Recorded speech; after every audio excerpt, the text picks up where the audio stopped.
on what seems to be a very cloudy and cold day with a bit of wind at the moment. It seems like most of the country is facing some high winds, and we are definitely in the brunt of it. Good morning, my name is Andrew and I have Mr. Mpo behind the camera.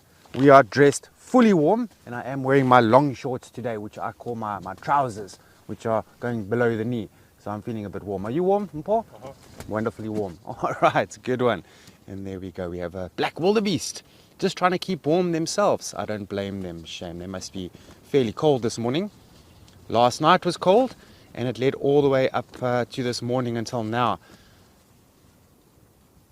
It's a great idea that they've got, and we are pretty much copying them. We are standing in the sun, hoping that the sun is going to warm us up nicely and get our bones defrosted so that we can be out and about without any problems this morning. Okay, so a good few of them are lying down. The majority is actually lying down, but there's a good portion of them that is also standing up. Shame, and with this winds, they do battle to hear properly.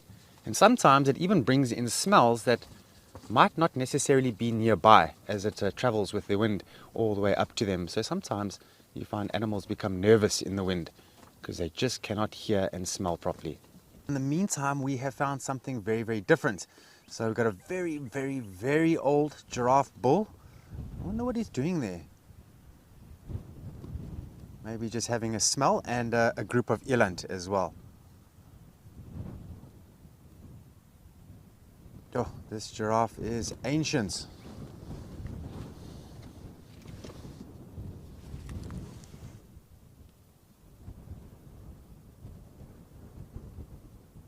It's difficult for me to age giraffe, but if I had to sort of guess, I would say well over 20 years old. Maybe closer to 24, 25, roughly around about there. So this bull has lived a very, very good life. You will also notice that the left hand ossicone, which is on top of the head, is broken off.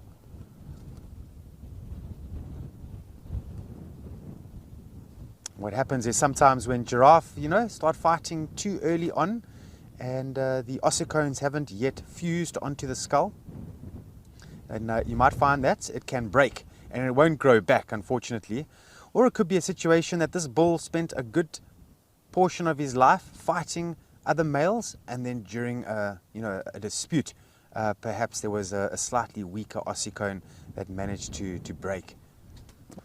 Shame, these guys are really, really sleepy at the moment.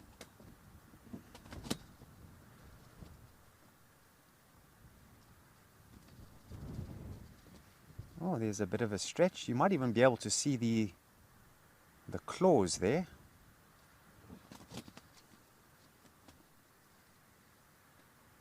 It's interesting that sometimes I've used the word nails in the past, and I've just realized that the animals have got claws. That's the more correct term for it.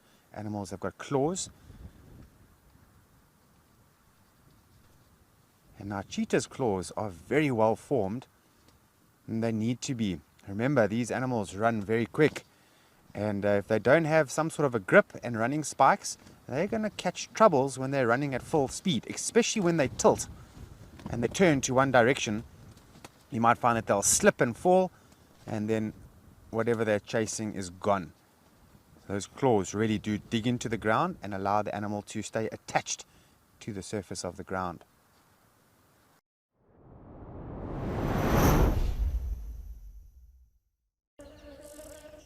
And the wind playing ball with us right now, so that is also quite fantastic. Let's see if this little calf does perhaps try and have a little drink here. I think that is possibly what it's angling for. But really quite cute. Just come back out a little bit. I do just want to keep tabs on our two hippo. Looks like one has come back now as well. So quite a cool little frame. Hopefully the warthog will oblige, or the warthog will oblige and stick with us.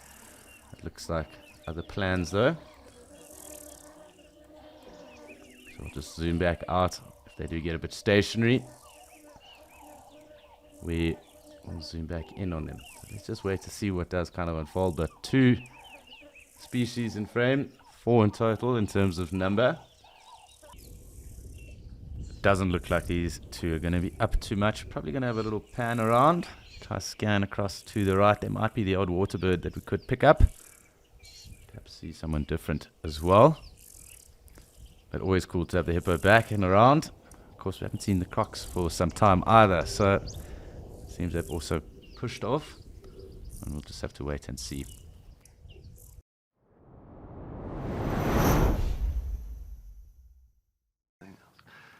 Oh, we've got a little bee eater.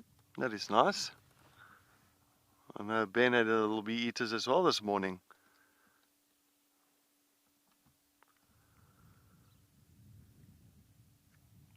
So definitely one of the bee eaters that does not migrate, so they will stay year long around here in these areas, as well as in the eastern side of South Africa. There is a kill here, so this is exactly where we wanted to come and take a look, because apparently there was a female lion that was around here, but I don't see her. But I just see there was quite a few vultures here, but they all took off now, and it's just, oh, this one's also going. Beautiful vulture, look at that. You can see the other vultures now just flying around there, so about the pole. But yeah, you can see the white back at the back on the hind end now, or the back of it. So hence the name white-backed vulture. But now you can see these vultures all catching the thermals. And how quickly do they catch those thermals? Yeah, they pick up on that so quickly. So what they'll do, catch those heat thermals, going up in circles, and then try and get to great heights again, and then try and push off. Or maybe they might come back here again.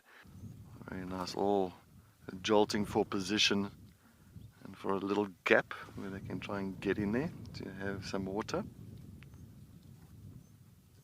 There's a female coming towards us.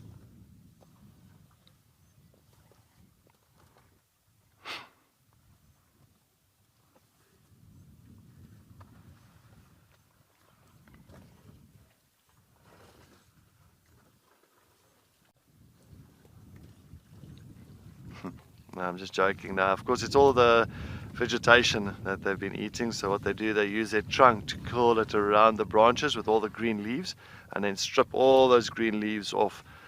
And of course, that will just leave that green tinge on their trunk. Of course, that'll kind of just brush off very soon. It won't remain there permanently.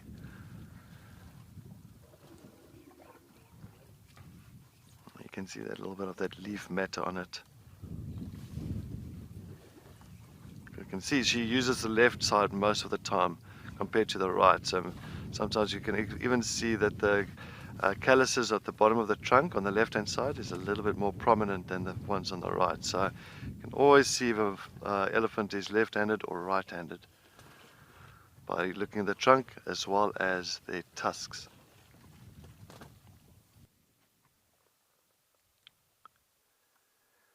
Well, as quick as these elephants have come down here for a drink, that's as quick as they are now leaving. I'm going to be heading back into the thickets and go and eat once again, as they do about 85% of their day. But yes, of course, from all these vultures that's hanging around here, and maybe from the lion that's lurking somewhere in the grass, and don't know where. I'm hoping to find her sooner or later. Have a wonderful day from the Wild Earth team. Thank you so much.